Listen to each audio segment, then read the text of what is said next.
अब कोई ठेस लगेगी तो बिखर जाएंगे, जिंदगी तुझको यहां तक तो निभा लाए हैं। आदाब नाज़रीन, हमारे मसाइल में आपका खैर मकदम है और मैं हूं तहसीन मुनव्वर। गुज़िश्ता 2-3 हफ्ते से मुल्क में एक ऐसी बहस जारी है, एक ऐसे कानून को लेकर बहस जारी है जिसमें अगर सिर्फ एक छोटा सा बदलाव कर लिया जाए, अगर सिर्फ तमाम रिलीजियस माइनॉरिटीज को शामिल कर लिया जाए तो यकीनी तौर पर इसमें सबका साथ और सबका विकास मुमकिन हो सकता है और सबका विश्वास भी इसके साथ जुड़ सकता है।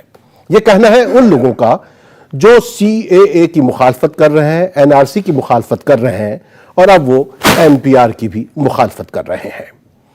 इसको लेकर जो एहतजाज पूरे मुल्क में जारी है, उस दौरान हमने तशद्दुद भी बहुत देखा। तशद्दुद को लेकर 2 तरह की बातें कही जा रही हैं। एक तरफ यह कहा जा रहा है कि तशद्दुद हम पर थोपा गया, हम पर हावी किया गया, वहीं दूसरी जानिब यह भी कहा जा रहा है कि यह तशद्दुद अंदर से ही हुआ।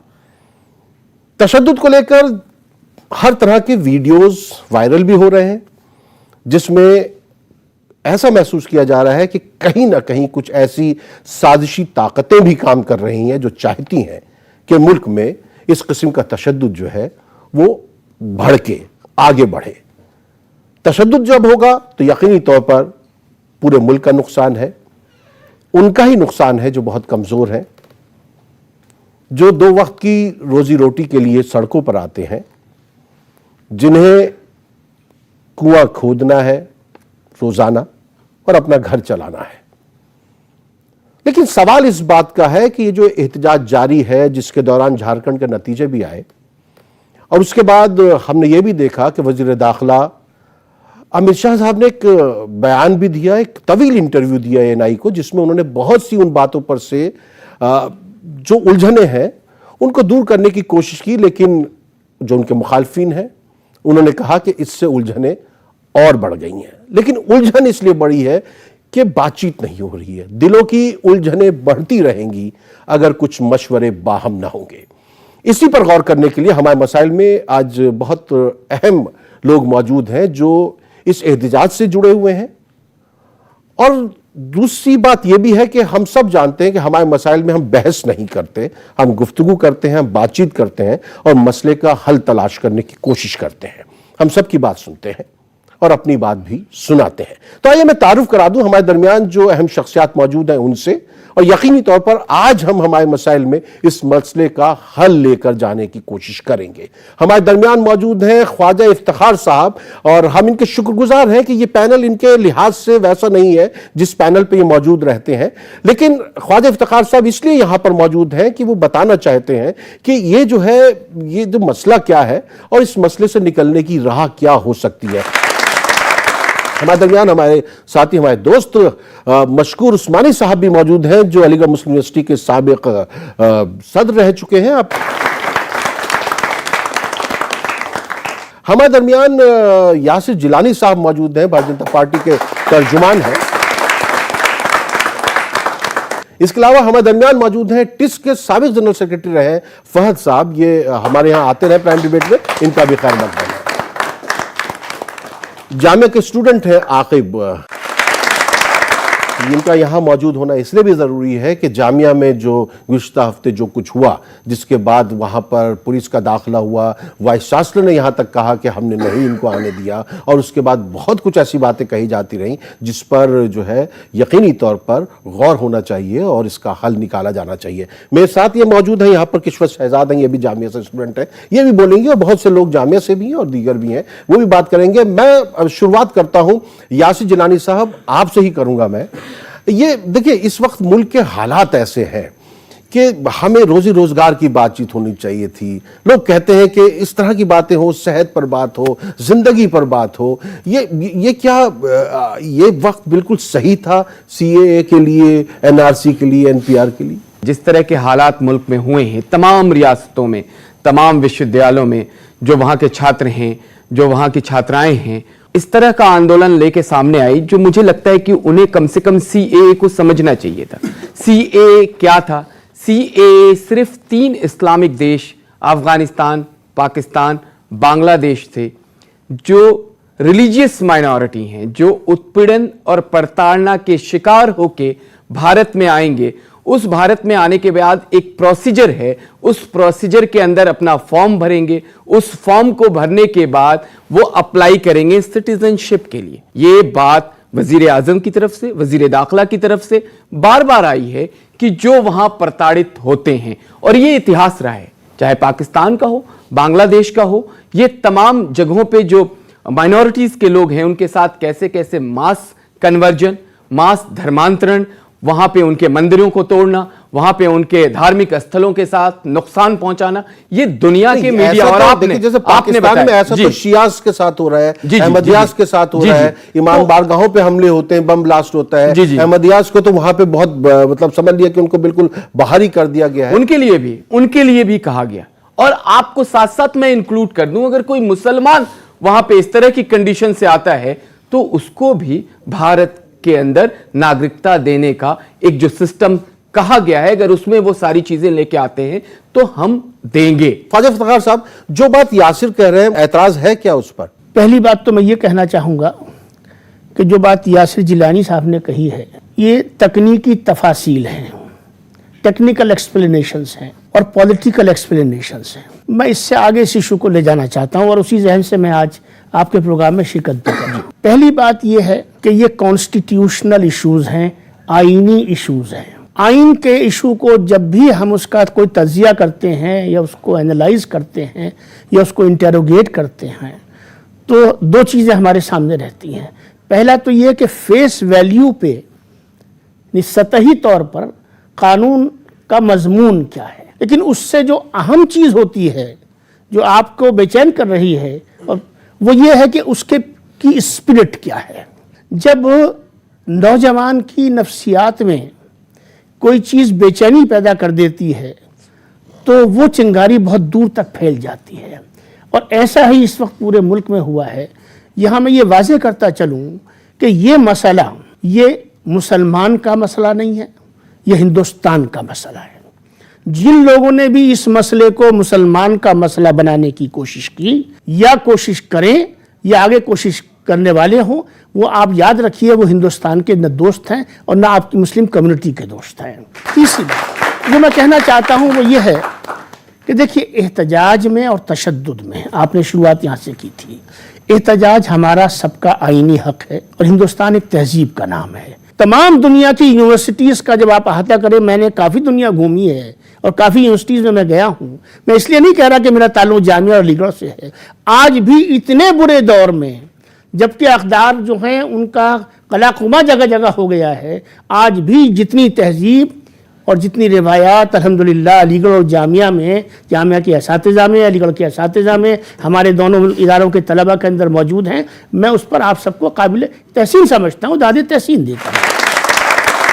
मैं और आप जिस चीज़ के साथ पैदा हुए हैं वो ये है कि ये मुल्क एक सेकुलर मुल्क है। आसाम के अंदर हमने जो फैसला बहैसियत हुकूमत किया, हिंदुस्तान जितनी फैली हुई रियासत है और जितना फैला हुआ नजरिया है, इस कानून ने उस नजरिए को सुकेड़ा है। तहसीन साहब, जिस मुल्क में ये बात होती थी कि हिंदुस्तान अखंड हिंदुस्तान, बिल्कुल अखंड भारत, उस भारत में हमने पहली मर्तबा ऐसा हुआ है कि इस कानून ने हिंदुस्तान को हिंदुस्तान की सरहदों तक के लिए हमेशा के लिए महदूद कर दिया। मैं आगे मशहूर साहब, एक लफ्ज़ मोहब्बत का अदना सा फसाना है, सिमटे तो दिल आशिक, फैले तो ज़माना है। जो बात ख्वाजा इफ्तिखार साहब कह रहे हैं, अगर उसको इस तरीके से लिया जाए और यासिर ने जो बात कही, इन दोनों में आपको क्या लगता है कि कहाँ से जो है मसला जो है और गहरा हो जाता है? जो बात यासिर भाई ने कही, उनकी बात को सुनने के बाद मुझे एक शेर याद आ रहा है, आपकी गुलामी का बोझ हम नहीं ढोएंगे, आबरू से लड़ने का फैसला हमारा है।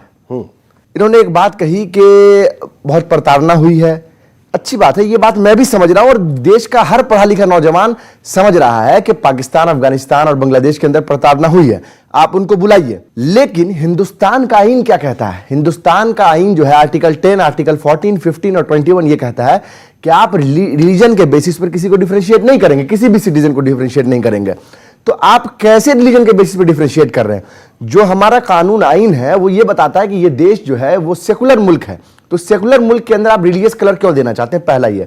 जो संविधान का जो मूल ढांचा है, जो आइन का जो बेसिक स्ट्रक्चर है, ये कानून उसके खिलाफ है। इसीलिए हम इस कानून का विरोध कर रहे हैं और इसीलिए इसकी लड़ाई हम लड़ रहे हैं, क्योंकि हम ये चाहते हैं कि ये हिंदुस्तान मुल्क जो है वो सेकुलर रहे। रीजन ये है कि 1947 में जिनको चाहिए था इस्लामिक राष्ट्र, वो चलेगा पाकिस्तान। अब हम तमाम लोग यहां पे इसलिए रुके क्योंकि हमें एक सेकुलर मुल्क चाहिए था। हम हिंदू, मुस्लिम, सिख, ईसाई भाईचारे के साथ एक प्लेट में खाना खाना, एक गिलास में पानी पीना हमें पसंद था, इसीलिए हम यहां रुके। और आज भी उन लोगों के लिए आपके जरिए मैं मैसेज देना चाहता हूं, आपके चैनल के जरिए, कि जिन लोगों को हिंदू राष्ट्र चाहिए वो चिन्मयानंद के कैलाशा चले जाएं, ठीक है। इस मुल्क को सेकुलर रहने दें। जहां तक बात इन्होंने कही कि प्रधानमंत्री जी की, और तो लोगों को पाकिस्तान भेजा जाता था, आप कैलाशा भेज एक चीज मैं और कहना चाहूंगा कि प्राइम मिनिस्टर और होम मिनिस्टर का जो स्टेटमेंट है, दोनों में कंट्रोवर्सी है।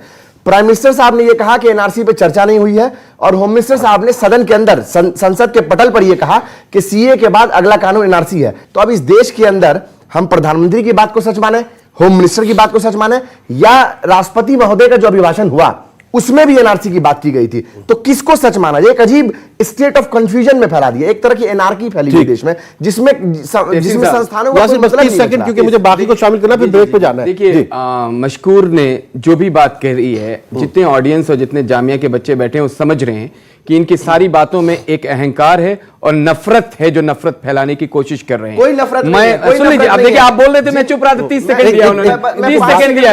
और आपका जो शेर था ना, मैं आप ही के शेर से एक और आज ये भी तैयारी से शेर के थ्रू कह देता हूं, न हम सफर न किसी हम नशी से निकलेगा, हमारे पांव का कांटा हम ही से निकलेगा। सुन लीजिए, सुन लीजिए, सुन लीजिए, मैं इसलिए कहना चाह रहा हूं कि अगर आप नफरत फैलाएंगे तो मसले का हल नहीं होगा। आप अपना कंधा देके जिन लोगों को लोकसभा और राज्यसभा और विधानसभा पहुंचाने की कोशिश में, वो आपके कायद कभी नहीं हो सकते। आऊंगा, देखिए फिर आप तीनों तक ही रह जाएगा मामला, बाकी लोगों को भी शामिल कर लूं। जो नफरत कर रहे हैं उनसे पूछो, मोहब्बत में कोई नुकसान है क्या? फहद साहब, ये बात अगर एक कानून की है तो ये नफरत तक कैसे पहुंच जाती है? बात मोहब्बतों की है। हमने क्या पा लिया हिंदू या मुसलमान होकर? आओ इंसान से मोहब्बत करें, इंसान होकर। कहां ये हिंदू मुसलमान आ जाता है बीच? जब कैंसर होता है तो उसके बहुत सारे रिपरकशंस हमारी बॉडी पे नजर आते हैं। सर में दर्द होगा, दिन भर कमजोरी रहेगी। तो अब किसी डॉक्टर के पास जाओ, वो हमें सर दर्द की दवा अगर दे दे, बॉडी के रिपरकशंस की दवा दे दे, और अगर हम ये समझ लें कि बगैर कीमियोथेरेपी के हम कैंसर खत्म कर लेंगे, तो बात बनती नहीं है। भाई, सीएए को आइसोलेशन में बात कर रहे हैं। परसिक्यूटेड माइनॉरिटीज, मैं पूरी जिम्मेदारी से कहता हूं, आप परसिक्यूटेड माइनॉरिटीज की बात कर रहे हैं। जितने लोग अफगानिस्तान, बांग्लादेश और पाकिस्तान से आएंगे, जितने वहां की माइनॉरिटीज हैं, हम इस बात की जिम्मेदारी लेते हैं, मुसलमान की जितनी भी बस्तियां हैं उनको वहां बसवा दो, हमें उस बात से दिक्कत नहीं है। लेकिन आप कह क्या रहे हैं कि हम बाहर के लोगों को लाएंगे और हिंदुस्तान के लोगों को भगाएंगे? कैसे? वो ऐसा तो किसी ने नहीं कहा। देखिए, सब कुछ कहा नहीं जाता। ख्वाजा साहब कह रहे हैं कि ये नफ्सियाती बाबरी मस्जिद तोड़ने के बाद क्या कैसे कैसी चीजें कहेंगी थी वो डिफरेंट। आप मुझे ये समझा दीजिए जी, असम में एनआरसी में क्या हुआ? हाँ, असम में आज डिटेंशन सेंटर्स हैं या नहीं है? मैं ये नहीं बोलूंगा कि आगे जो देश भर में, होम मिनिस्टर साहब ने ये बोला नहीं बोला कि पूरे देश में एनआरसी होगी? बोला नहीं बोला। एनपीआर का नोटिफिकेशन मेरे हाथ में है, इसमें क्लॉज 13 बोल रहा है कि आप ये बताइए कि आपके पेरेंट्स कहां पैदा हुए थे, आप ये बताइए कि आपकी वाइफ कहां पैदा हुई थी और किस ईयर में पैदा हुई थी। अब मैं आपको बताऊं दिक्कत क्या है। हमें सिर्फ सीएए की ये लड़ाई नहीं है, ये लड़ाई एनआरसी और एनपीआर रुकवाने की है।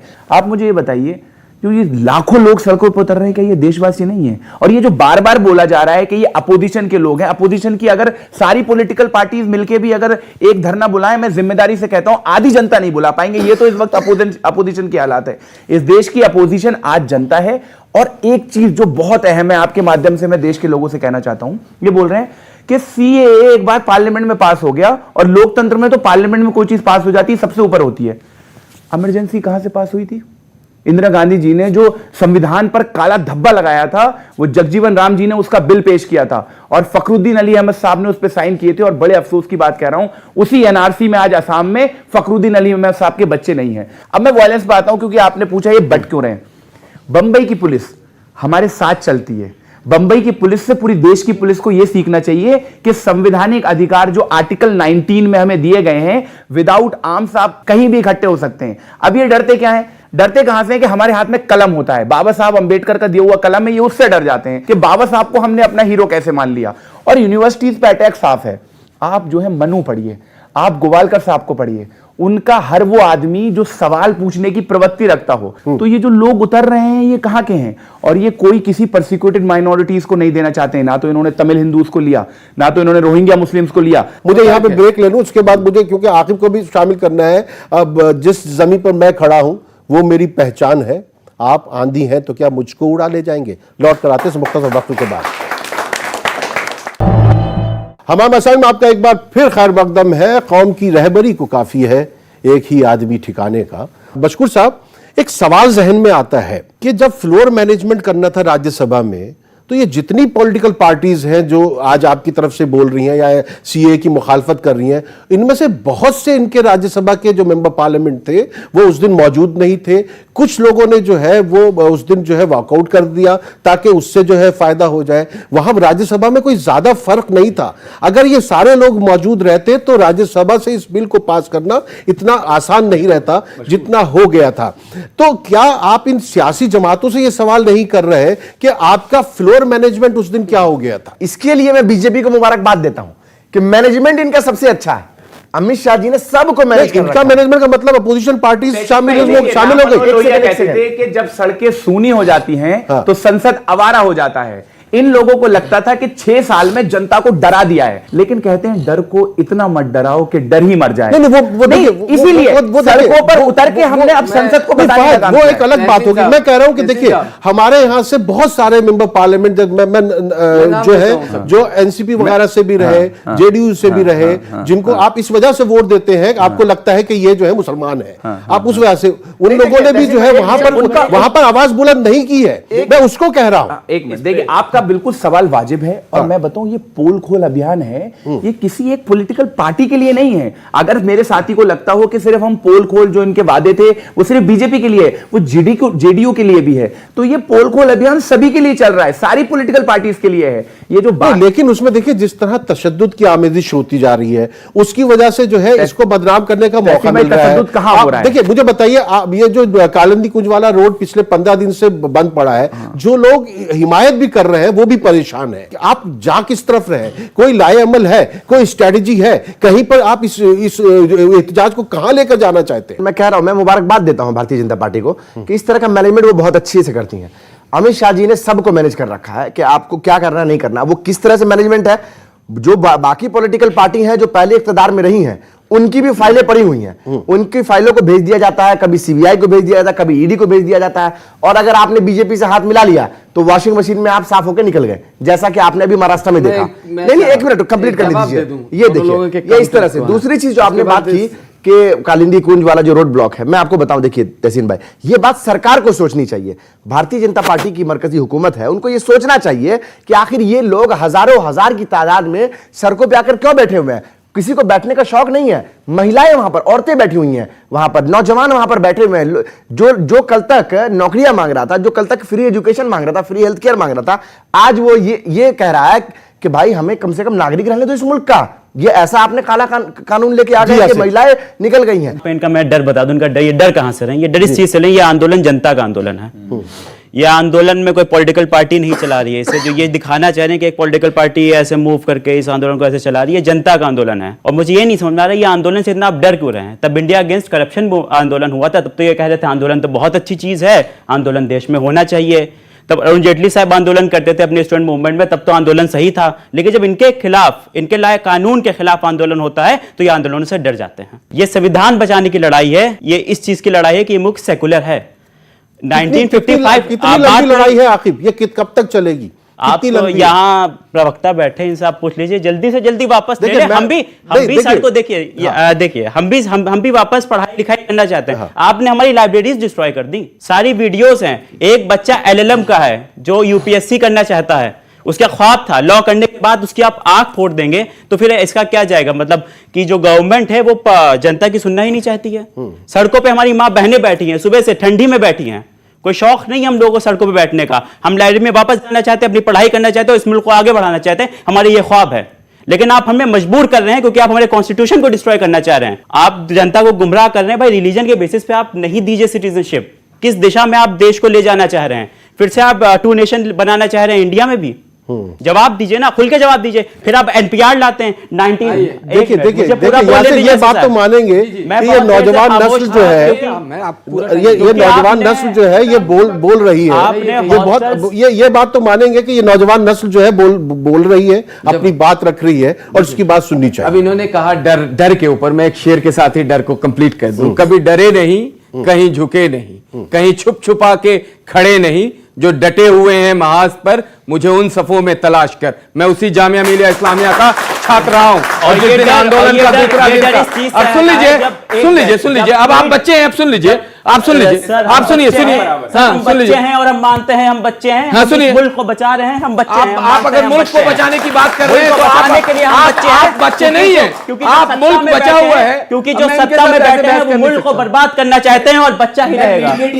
सुनिए, और एक और चीज बताना चाहूंगा, जो डर की बात कर रहे हैं, ट्वीट क्यों डिलीट किया आपने? डर की बात कर रहे हैं ना, आपने अपनी बात रखी। तहसीन साहब जल्दी से बोलिए। मैं उस आंदोलन की याद दिला दूं जिस आंदोलन ने हिंदुस्तान का इतिहास बदल दिया था, जयप्रकाश नारायण का। उन्होंने संपूर्ण क्रांति की बात करी थी और उसी इंदिरा ब्रिगेड के कुछ लोगों ने, अगर इन्होंने इतिहास पढ़ा होगा, गांधी मैदान के पश्चिमी छोर से जब गोलियां चलाई और 15-20 लोग घायल हो गए, तो उस भीड़ को, जो 5 लाख भीड़ लेके एक आदमी उस मैदान पे डटा हुआ था, उसने सुन लीजिए बिल्कुल सही, सुनिए जो गोलियां चलवाई, अब ये योगी आदित्यनाथ के थ्रू सुनिए बात सुनने के लिए मैसेज जाएगा। बात सुनिए ना, बात सुनिए। मोदी जी में उस आदमी ने कहा कि कोई भी हिंसा नहीं करेगा। हम भी हिंसा कर रहे हैं। अभी गुंडा विधायक, अरे आपके इलाके का गुंडा विधायक लाइब्रेरी में बैठने वाला बच्चा हिंसा कर रहा है, भड़काता है। आप छात्र हैं, आप हिंसा कर रहे हैं। बैठने वाला बच्चा हिंसा कर रहा है, रावण को मस्जिद में लेके जाते हैं, रावण चंद्रशेखर को जामा मस्जिद में। अच्छा यासिर, इसका जवाब मुझे दीजिए। आप बात करते हैं, यासिर आसिफ थाने गए तो उनको गिरफ्तार क्यों नहीं किया? आसिफ खान थाने गए तो उनको गिरफ्तार क्यों नहीं किया? मेरी गुजारिश है, मैं वहां का छात्र हूं कि आप समझने की कोशिश कीजिए। वो आपके कंधों का इस्तेमाल कर रहे हैं विधानसभा पहुंचने के लिए, और आपके कंधे का इस्तेमाल कर रहे हैं लोकसभा पहुंचने के लिए, और आपको अरे जनाब चिल्ला होता रहेगा, आवाज सुनिए, वो पत्थर होता रहेगा। ठीक है, आखिर नहीं समझे, एक मिनट यासिर, समझने होगा, इसीलिए दे रहे हैं। आपकी क़यादत कहाँ है? आपकी क़यादत अगर होती तो इफ्तिखार साहब आपको लीड कर रहे होते, आपकी क़यादत होती तो आपके उलमा और मुफ्ती आपको लीड कर रहे होते, आपकी क़यादत होती तो आपके जो रहबर है वो लीड कर रहे होते। आपको वोट बैंक की तरह यासिर एक बात सुनिए, आपको वोट बैंक की तरह देखा नहीं जाता। ये है सच्चाई। एक मिनट यासिर, आप जिन लोगों का नाम ले रहे हैं, जिन उलमा का, ये भी तो मुमकिन है उनका जो है एतबार खत्म हो चुका हो। हाँ, तो लोग उनके पीछे चलना नहीं चाहते हो, लोगों ने देख लिया हो मुस्लिम पर्सनल बोर्ड ने उनको क्या किया, लोग हो सकता है समझ गए हो, लोग नहीं चाहते उनके पीछे चलना। तो रावण तो आप क्यों चाहते हैं कि उनके पीछे चले, जिनको छोड़ दिया? चंद्रशेखर कैसे आपके मस्जिद में चला गया? क्यों जाएगा? फिर आप कम्युनल हो गए, आप कम्युनल बातें कर रहे हैं, आप कम्युनल बातें कर रहे हैं, आप सेकुलर नहीं रहे, सेकुलर नहीं रहे। सुनिए मशहूर साहब भाई, देखिए यासिर जी, इन लोगों को ममता बनर्जी ने भी लीड किया, मुलायम सिंह यादव ने भी लीड किया, इन लोगों को इंदिरा गांधी ने, राजीव गांधी ने, लालू प्रसाद यादव ने भी लीड किया, और इन लोगों को वजीर आजम नरेंद्र मोदी ने भी लीड किया है पिछले 6 साल तक। वो कहते थे सबका साथ सबका विकास और सबका विश्वास। अब ये तो बहुत अच्छी बात है कि ये उन लोगों के पीछे नहीं जा रहे हैं, ये नई लीडरशिप ढूंढ रहे हैं। आप नहीं जा रहे होते। इफ्तिखार साहब इस पे जामिया लाइब्रेरी की इफ्तिखार साहब बुलाएंगे। लाइब्रेरी बोलिए, लाइब्रेरी पे आना जरूरी है। छात्राओं के साथ बर्बरता हुई, आप यकीन करें सबने खंडन किया। मैं खुद दूसरे दिन कार्रवाई हुई क्या? बताइए वहां क्या हुआ, बताइए, मौजूद थे ना, बताइए क्या बच्चों की लाइब्रेरी में और टॉयलेट में घुस थे। चलो मैं यहाँ पर एक ब्रेक ले लेता हूँ, ब्रेक के बाद हम यहाँ ऑडियंस से सवाल लेंगे, ऑडियंस सवाल पूछेंगे। नाज़रीन देखिए, ये जो बहस है, ये बहस इस तरीके से नहीं हो रही, हमें आपस में गुफ्तगू करनी है, कोई ना कोई रास्ता निकालना है, हमें हल तलाश करना है, क्योंकि ये अगर ये एहतजाज है, ये जो है बहुत जल्दी हल होने वाला नहीं है, क्योंकि जमहूरियत में सब कुछ इंतखाबात में है, और अगर मुल्क के इंतखाबात देखिए तो 2024 में है, तब तक सरकार बहुत आराम से बैठी रहेगी और आपको दौड़ाती भी रहेगी। आपको ख्याल करना है कि किस तरीके से जो है हमें यहां से जो है रास्ता निकालना है, कैसे आगे बढ़ना है। मेरे पास से वो गुजरा, मेरा हाल तक न पूछा, मैं ये कैसे मान जाऊं कि वो दूर जाके रोए। लौट के आते हैं इस मुख्तसर वक्फे के बाद।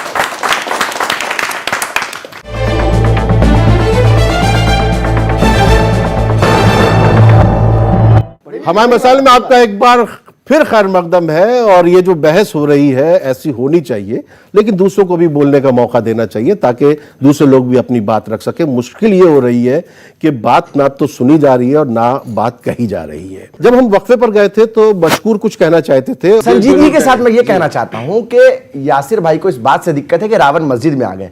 मैं रावण को मस्जिद में आने के लिए नहीं कह रहा हूं, मैं रावण, राम, रहीम, मैं ये चाहता हूं हर कोई मस्जिद में आए। मस्जिद, एक मिनट सुनिए, मैं बता रहा हूं, नहीं शेखर की बात कर आप सुनिए, नहीं आप मेरी बात सुनिए, मैं उसी की बात कर रहा हूं। केसों में मुजरिम है, अब बात जेल जा चुका है, आप मुझे बात रखने दीजिए। करने आया था, मेरा सवाल उससे था। नहीं एक सेकंड को बुलाइए, नहीं एक सेकंड, यासिर मुजरिम है कि मुलजिम है? देखिए मुजरिम है कि मुलजिम है? मुलजिम है, कई केसों में जेल जा चुका है। एक सेकंड देखिए जा चुका है। अरे होम मिनिस्टर है, देखिए सबसे पहली बात चलिए, होम मिनिस्टर है, मोदी जी पे दंगे भड़काने का आरोप था, आज वो प्राइम मिनिस्टर है। सियासत अगर आपको इस बात से दिक्कत है, अगर आपको इस बात से दिक्कत हो रही है कि इस आंदोलन में पार्टी से ऊपर हट के लोग आ रहे हैं, जनता बाहर आ रही है, दिक्कत आपको इस बात से, दिक्कत आपको यासिर भाई पार्टी से ऊपर उठकर आएंगे? सीताराम येचुरी से मशकूर यासिर भाई पार्टी से ऊपर उठकर आएंगे, आपको लगता है? देखिए मैं तो ये कह रहा हूं यासिर भाई को कि आप एक डेलीगेशन लेके जाइए और आदरणीय प्रधानमंत्री जी और होम मिनिस्टर से मिलिए और ये कहिए कि जामिया के छात्रों पे, अलीगढ़ के छात्रों पे जो बर्बरता हुई है उसको आके कंडेम करें और ये बताएं कि इस देश के अंदर एनआरसी लागू होगी कि नहीं। देखिए आपके माध्यम से मैं इनको अश्योर कर रहा हूं कि एक डेलीगेशन की बात जरूर रखी जाएगी, लेकिन एक पूरा प्रोसेस होता है। मैं चाहता हूं कि पहले हम लोकसभा अध्यक्ष के साथ मिलें, फिर होम मिनिस्टर से मिलें, फिर वजीर आजम के साथ मुलाकात करें और मैं चाहता हूं कि ये लोग भी साथ आएं। इफ्तिखार साहब अपनी बात रखिए जी। किसी को भी इस मुल्क ने और इस मुल्क के कॉन्स्टिट्यूशन ने ये इख्तियार नहीं दिया है कि वो मुझे ये एश्योर करे कि मुझे कहीं भेजा नहीं जाएगा या मुझे कहीं निकाला नहीं जाएगा या मुझसे मेरी शरीयत छीन ली जाएगी। ये मुझे ना प्राइम मिनिस्टर से मिलती है, ना होम मिनिस्टर से मिलती है, ना किसी पार्टी के प्रेसिडेंट से मिलती है, ये हमें कहीं से नहीं मिलती, ये हमें कॉन्स्टिट्यूशन से मिलती है। तो पहली बात तो ये समझिए कि ये जो जगह जगह से बयानात चलते हैं कि मैं आपको एश्योर करता हूं कि आपको कोई दिन निकालेगा, अरे भाई who the hell are you? Who has given you this authority? Is it the Constitution of India or is it you? आप नहीं हैं। और वो बात मैं अपने पर भी लागू करता हूं। ये मुल्क हमारा है और हिंदुस्तान के मुसलमान से कहना चाहता हूं, ये जो मिजाज हमने बना लिया है कि हम हर वक्त एक्सप्लेनेशन के मूड में रहते हैं कि हम यहां इस वजह से और हम वहां उस वजह से, ये सब बातें फजूल हैं। इस बहस को छोड़ दीजिए। 1947 15 अगस्त को ये बहस खत्म हो चुकी है। ये मुल्क हिंदुस्तान है और हम इसके शहरी हैं। किशोर सजाद को शामिल कर लूं, जामिया से आई हुई हैं। बेटा क्या बोलना है आपको? मैं यासिर सर से एक चीज़ पूछना चाहूँगी। इन्होंने अभी कहा कि जामिया की पुलिस, मतलब वहाँ पे बाहर से लोग आए थे, इस वजह से उन लोगों ने अपनी लाइब्रेरी में मारा, ठीक है। बट सर हम लोग जो है, मतलब मैं, मेरी बहन और मेरे जितने जूनियर्स थे, मैं उन लोगों को लेके खड़ी थी, लड़कियां थी, वो लोग रो रही थी, हम कैंपस में आकर के खड़े थे बिकॉज वी वर थिंकिंग कि हमारा कैंपस सेफ है, हम लोग यहाँ पे सेफ है। नमाज का वक्त हुआ, हम लोग नमाज पढ़ने के लिए गए, बाहर निकलते हैं तो बच्चे बेहोश होकर के गिर रहे हैं, मतलब अच्छे खासे लड़के सर वो बेहोश होकर के गिर रहे थे बिकॉज ऑफ टीयर गैस। हम भाग करके लाइब्रेरी में गए, इतनी ज़्यादा पुलिस ने बदतमीजी करी, बाहर से वो लाइब्रेरी के अंदर टीयर गैस मार रहे थे, शीशे तोड़ के भागना पड़ा, कितने सारे बच्चे जख्मी हुए, मतलब इतना ज्यादा डर का माहौल था सर। तो हाँ, देखिए जो ये बात, पॉलिटिकल लीडर्स हमारे कैंपस में नहीं थे, वो लाइब्रेरी में नहीं थे। ने भी एक डिमांड रखी, उन्होंने जो है FIR वगैरह भी की है। तो क्या आप जब जा रहे हैं मिलने के लिए डेलीगेशन वगैरह को लेके, इन लोगों को लेके, क्या आपका फर्ज नहीं बनता जो वहां पर ज्यादती हुई है लाइब्रेरी में उसकी कोई एक ऐसी इंक्वायरी हो जिसमें जो है जो खतावार है उनको सजा मिले? देखिए मैं अपनी बहन को एक चीज क्लियर कर दूं कि मैंने लाइब्रेरी को लेके किसी भी बाहर के आदमी के लिए कोई अभी तक का बयान आप कहीं भी देखेंगी नहीं दिया है। मैं यकीन मानिए मेरा, आप अगर सोशल मीडिया पे थोड़ी भी एक्टिव हैं तो मैंने सबसे पहले जामिया के वीसी के ऊपर सवाल उठाया था, क्योंकि हमने भी जनरल जकी का एहतजाज देखा है, जो आंदोलन था। हमने मुशीरुल हसन का जब वीसी थे तब उनके आंदोलन को बहुत नजदीक से देखा, क्योंकि मैं वहीं उसी कॉलेज का उसी इदारे से मैं आता हूं। तो मुझे आपके दर्द का एहसास है। यकीन मानिए अगर पुलिस ने बर्बरता करी है तो इसका जवाब वीसी भी देंगी, और इसको यकीन माने कि अगर किसी तरह की कोई बात सामने निकल के आई कि पुलिस की बर्बरता हुई है, उसमें कोई भी बख्शा नहीं जाएगा, वक्त लगेगा। लेकिन आपसे एक गुजारिश है कि आप अपना कंधा उन नेताओं को मत दीजिए जो घड़ियाली आंसू आपके सामने बिठा रहे हैं, जो अर्बन नक्सल हैं, जो आपको भड़काने की कोशिश कर रहे हैं, आपके कैंपस की राजनीति से अपनी राजनीति चमकाने की कोशिश कर रहे हैं। उनसे आप सबसे गुजारिश है कि आप उनको छोटा प्लीज। हाँ, ये लास्ट सवाल है। जब लखनऊ में एप्पल कंपनी के जब पुलिस इनकाउंटर से कुछ देर पहले एक तिवारी की मौत हो गई थी, तो वहां के फैमिली मेंबर से योगी सर ने उनसे मिले और उनके वाइफ को नौकरी दी। बिजनौर में प्रोटेस्ट में एक हिंदू फैमिली इंजर्ड हो जाती है और वहां से जाकर मिलते हैं, लेकिन उसी बिजनौर में 2 मुस्लिम लोगों की उसमें डेथ हो गई, वहां वो मिलने नहीं गए और ये कहा कि ये दंगाई हैं और हम उनसे नहीं मिलेंगे। तो सर, आपका सबका साथ, सबका विकास और सबका विश्वास कहाँ रहेगा? ये खोखला तो नहीं हो गया? आप जो कह रहे हैं वही सब कुछ, और सरकार और जो भी वहां के एडमिनिस्ट्रेशन के लोग हैं वो करेंगे। उसमें विवेचना का मामला है, पुलिस उसके इसको देख रही है बहुत क्लोजली, हम लोग भी वॉच कर रहे हैं। और यकीन मानिए, सुन लीजिए, अब मैं ये नहीं कहूंगा कि आप उन्मादी फैलाएं, सिर्फ कम से कम किसी वक्त ऐसा भी रखिए जिससे मोहब्बत की धारा आपसे भी बहे। हमें तो आपने डिक्लेयर कर रखा है, लेकिन हम चाहते हैं कि जो हमारे जामिया के मुस्तकबिल हैं, जो बच्चे भारत के मुस्तकबिल हैं इस वक्त आने वाले, वो सही रास्ते को चुने, वो नहीं आप ये बताइए कि जो लोग खड़े होके, लेकिन कहीं ना कहीं छांटा तो नहीं जा रहा है कुछ ऐसा? बिल्कुल नहीं। यकीन मानिए छांटा तब जाता जब संसद की पटल से मोदी 2 साहब जब दोबारा आते हैं तो सबसे पहले अगर किसी को खिताब करते हैं तो मुसलमानों को खिताब करते हैं, किसी के फला और बाबूद की बात करते हैं, वजीफा देने का ऐलान करते हैं तो मोदी साहब मुसलमानों को देते हैं। ये सच्चाई है। चलिए नाज़रीन, वक्त एक मुख्तसर वक्फे का वक्फे बाद लौट कर आते हैं, वक्फे के बाद लौट कर आते हैं और फिर हम अपने पैनल से सवाल के जवाब लेंगे और उसमें जानना चाहेंगे कि आखिर हम किस नतीजे पर पहुंचे हैं, मगर इस मुख्तसर वक्फे के बाद। हमारे मसाइल में आपका एक बार फिर खैर मकदम है और आज बात कर रहे हैं हम सीए, एनआरसी, एनपीआर पे जो एहतजाज जारी हैं उनको लेकर बात कर रहे हैं। जामिया के हवाले से बात हो रही है और जामिया में जो तशद्दुद हुआ है उसके हवाले से एक मांग ये उठी है कि जो लाइब्रेरी में जो बर्बरीत हुई है, जिसके वाइस चांसलर ने भी एक डिमांड रखी थी, उस पर कुछ कार्रवाई होनी चाहिए। सबसे पहले आकिब आपसे पूछ रहा हूं, यहां से रास्ता क्या है? देखिए, सिंपल चीज़ है, ये जनता का आंदोलन है, बड़े पीसफुल तरीके से चल रहा है। अभी अगर आप जामिया में पिछले 13 दिनों से देख रहे होंगे, वहाँ पे बुक रीडिंग सेशन होता है, तरह के प्रोग्राम्स होते हैं, क्रिसमस सेलिब्रेशन होता है, क्योंकि ये किसी एक पर्टिकुलर कम्युनिटी का फाइट नहीं है, ये सबकी फाइट है। और इसका करीब आज 13 दिन होने वाले हैं। 15 दिसंबर को वो रात में हिंसा हुई थी जिसमें हम लोगों ने देखा था लाइब्रेरी कैसे हमारी तोड़ी गई थी, हॉस्टल के अंदर टेयर गैस छोड़े गए थे। अभी तक 13 दिन हो गए, अभी तक क्यों नहीं इस पर जुडिशियल इंक्वायरी की मांग हुई? वहाँ पुलिस वाले एंटर के कैंपस में हमारी बहनों को मारा, अभी तक क्यों नहीं होम मिनिस्टर साहब ने इसके ऊपर कोई एक्शन लिया? 13 दिन बहुत लंबा वक्त होता है, 13 दिन से हम लोग सिर्फ वेट ही कर रहे हैं। क्यों नहीं ये डिस्कस करना चाहते हैं कि कैसे पुलिस अंदर घुसी, कैसे इंक्वायरी हुई? आप लोग सुनना चाहते हैं कि ऊपर से जो है ऊपर के बारे में कुछ होना चाहिए। देखिए, पुलिस होम मिनिस्ट्री के अंदर, मैं तो चीज और कहना चाहूंगा, पुलिस होम मिनिस्ट्री के अंदर आती है, समझ गया वो बात हो गई, तो क्यों नहीं उसके अंदर आप इसको जांच करते हैं और आप सीए एनआरसी को पूरी तरीके से क्लैरिफाई करना चाहते हैं। इस मुद्दे को हिंदू मुस्लिम मुद्दा बनाने की कोशिश from the very first day हो रही है। आप कैसे रोकेंगे ना बने? हम कैसे रोक रहे हैं? देखिए, हम लोगों को ये बता रहे हैं कि एनआरसी एंटी मुस्लिम नहीं है, एनआरसी एंटी पुअर है, एनआरसी एंटी विमेन है, एनआरसी एंटी दलित्स है।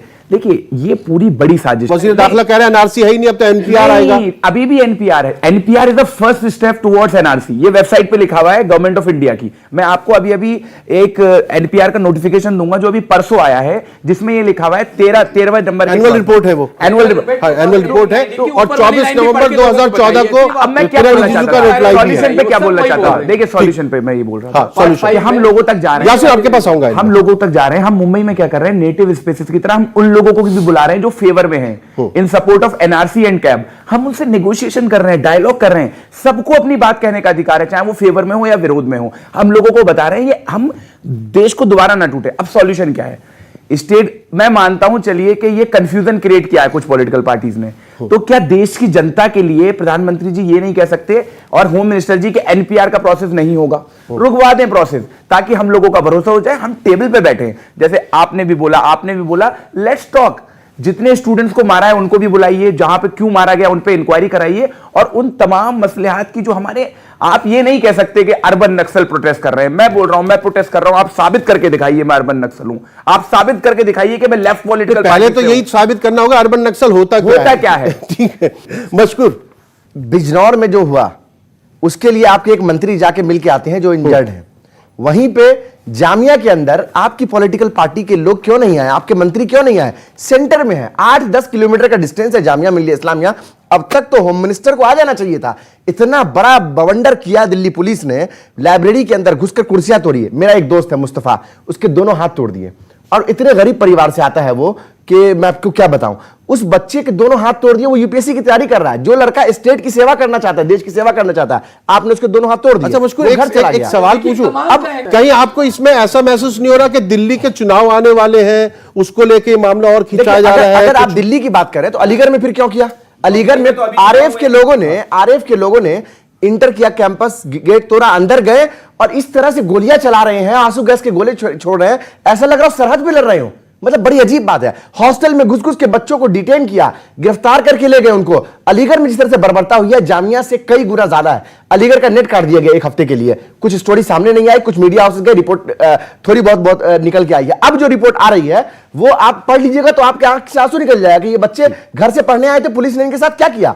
तो मेरा यह सवाल है कि इस लड़ाई को कम्युनल ना बनाया जाए। ये लड़ाई इस देश को बचाने की लड़ाई है, ये लड़ाई इस देश के संविधान को बचाने की लड़ाई है। ये पहली सीढ़ी है। एक बात है ना कि संविधान को बदलने की जो बात हम लोग करते हैं कि ये लोग करना चाहते हैं, ये बिल्कुल उसकी पहली सीढ़ी है। एकदम से हटा के नहीं बदलेंगे, ये पहला स्टेप है। जो कुछ यहाँ पे बातें निकल के आई, जो हल की बात हो रही है, मैं आखिर में अब इफ्तिखार साहब इस पे वो पूरे तरीके से रोशनी डालेंगे। देखिए मामला ये है कि जो वहां पर बर्बरियत हुई लाइब्रेरी वगैरह में, जिसका वाइस चांसलर ने भी मानी है बात, वो सब कुछ, इसको लेकर क्या नतीजा निकलेगा? जब यूनिवर्सिटी दोबारा खुलेगी, क्या वक्त पर खुल जाएगी? क्या तालीमी जो सेशन है वो वाकई शुरू हो पाएगा उस तरीके से, ना सिर्फ मुस्लिम यूनिवर्सिटी अलीगढ़ में, जामिया में और दीगर यूनिवर्सिटीज वगैरह में आप जानते हैं। तो कहीं ना कहीं ऐसा महसूस हो रहा है कि कुछ लोग काम कर नहीं पा रहे हैं ढंग से। हम लोगों की भी नजर है कि बच्चों का कोई सेशन, उसमें किसी तरह की कोई बाधा नहीं आए। और मेरी कोशिश ये रहेगी कि ठीक है, आपने कहा कि पुलिस की जो बर्बरता लाइब्रेरी में हुई थी, पुलिस कैसे अंदर आई, पुलिस जो हमारे वीसी होता है वो एक तरीके से गार्जियन होता है। हमने भी दो वीसी के नाम लिए, जनरल जकी साहब का और मुशीरुल हसन साहब का। आप यकीन नहीं मानेंगे, एक एहतजाज में तो 36 घंटे वो हम लोगों के साथ कैंटीन से लेके, और ख्वाजा साहब पूरे कैंपस में 36 घंटे तक साथ रहे और मसले को खत्म करा के फिर वो गए। तो ये इरादा भी होना चाहिए जो इस वक्त लोग बैठे। आप यकीन माने कि एक भी डंडा जिन बच्चियों पे पड़ा है हमारे ऊपर पड़ा है। ये इंसानियत से मुझे लगता है कि गिरी हुई बात है। लेकिन मैं आपसे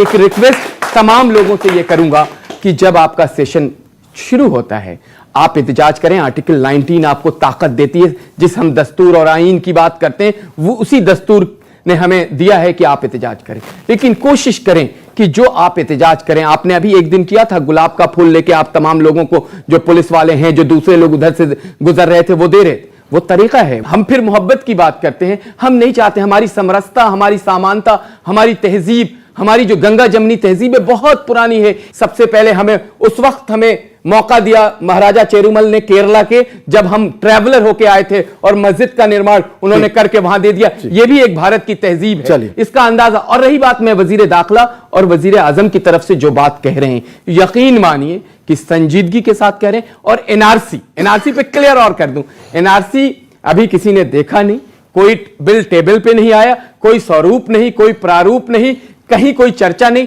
तो आप सबसे गुजारिश है कि आप एनआरसी पे मत एनआरसी नहीं होने जा रही है, एनआरसी नहीं होने जा रही। बिल्कुल आखिर में आप बोल चुके, दो पेज का बिल है। ख्वाजा इफ्तिखार साहब, बिल्कुल आखिर में आपने बच्चों को सुना, आप जामिया इलाके में रहते भी हैं, आपने पूरा एहतजाज देखा है, आपने हर बात को, आप उसके गवाह भी हैं एक तरह से। जो लोग हमारा ये प्रोग्राम आज देख रहे हैं, मुझे लगता है कि इस तरह की आवाजें दीगर चैनल्स हैं वहां से जा नहीं रही हैं।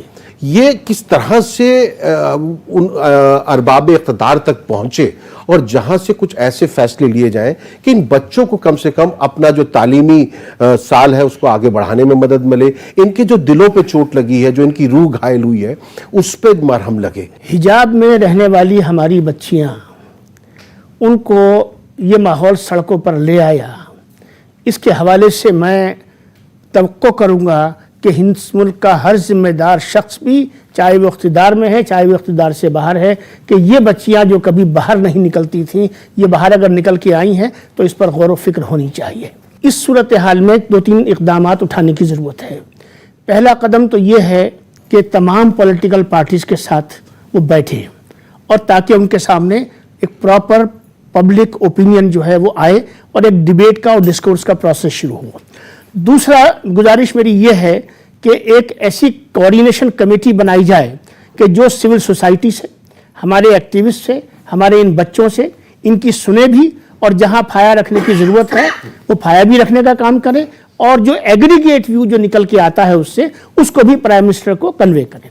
तीसरी बात मैं ये कहना चाहता हूँ कि प्राइम मिनिस्टर ने जो रामलीला मैदान में तकरीर की और जो होम मिनिस्टर साहब ने ANI को एक इंटरव्यू दिया, अगर आपके एहतजाज ने ये ज़मीन पैदा की कि प्राइम मिनिस्टर आकर जो गवर्नमेंट की स्टेटेड पोजीशन रही है आज तक, जो होम मिनिस्टर के स्टेटेड पोजीशन रही है आज तक, और फ्लोर ऑफ द हाउस पर भी वो मौजूद है रिकॉर्डिंग में, पार्लियामेंट की प्रोसीडिंग्स में।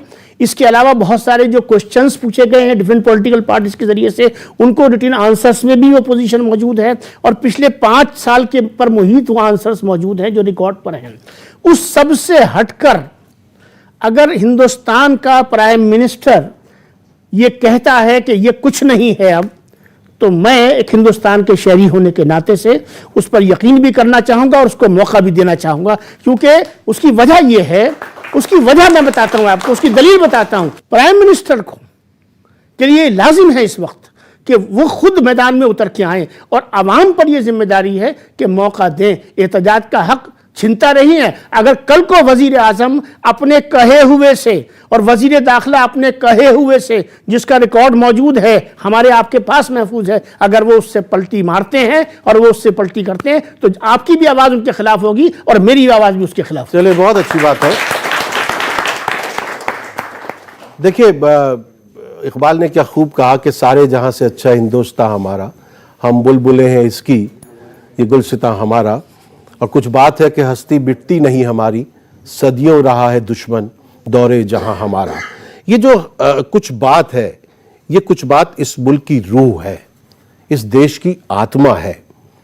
वो आत्मा हम सबको मिला के लेके चलती है, हम सबको एक साथ लेके चलती है और उस आत्मा को जिंदा रखना है, उस आत्मा को मरने नहीं देना है। वो आत्मा तभी जिंदा रह पाएगी जब हम जो भक्ति भी, शांति भी की जब बात करते हैं, उसके साथ साथ हम जो है अमन व आशती के साथ जब आगे बढ़ते हैं, तब रास्ता निकलता है। लेकिन एहतिजाज में भी ताकत है और उस एहतिजाज को पुरतशद्दुद करके लोग कमज़ोर कर देते हैं। जब आप जुलूस निकालें, एहतिजाज करें, तो दाएं बाएं सिर्फ नज़र रखिए, दाएं बाएं कोई गलत आदमी तो नहीं है। हर आदमी अगर अपने दाएं बाएं की जिम्मेदारी ले ले तो यकीनी तौर पर जो गलत लोग शामिल हो जाते हैं, आप उन पर नज़र रख सकते हैं, आप उनको रोक सकते हैं, आप उनको अपने जुलूस जलसे से बाहर निकाल सकते हैं। वही तशद्दुद करते हैं और वही जो है आपके पूरे मूवमेंट को, सबको जो है बर्बाद कर देते हैं। लेकिन किसी आम इंसान को तकलीफ नहीं होनी चाहिए। अगर आपने रास्ते बंद किए हुए हैं तो रास्ते भी आपको ही खोलने होंगे, और जिनकी वजह से रास्ते बंद हैं उनको भी बहुत सारी राहें खोलनी होंगी। राहें इसलिए खोलनी होंगी कि जो हमारा नौजवान है उसको रोजी रोजगार के मौके मिले, जो लोग बेरोजगारी का शिकार हैं उनकी बेरोजगारी दूर हो, जो लोग दर्द में हैं, तकलीफ में हैं, बीमार हैं, उनको सेहत के मौके मिले, उनको अच्छे अस्पताल मिले, उनका इलाज हो सके, उनके जख्मों पर मरहम रखा जा सके। और कुछ भी मुझे दरकार नहीं है, लेकिन मेरी चादर मेरे पैरों के बराबर करते। बहुत बहुत शुक्रिया। आदाब।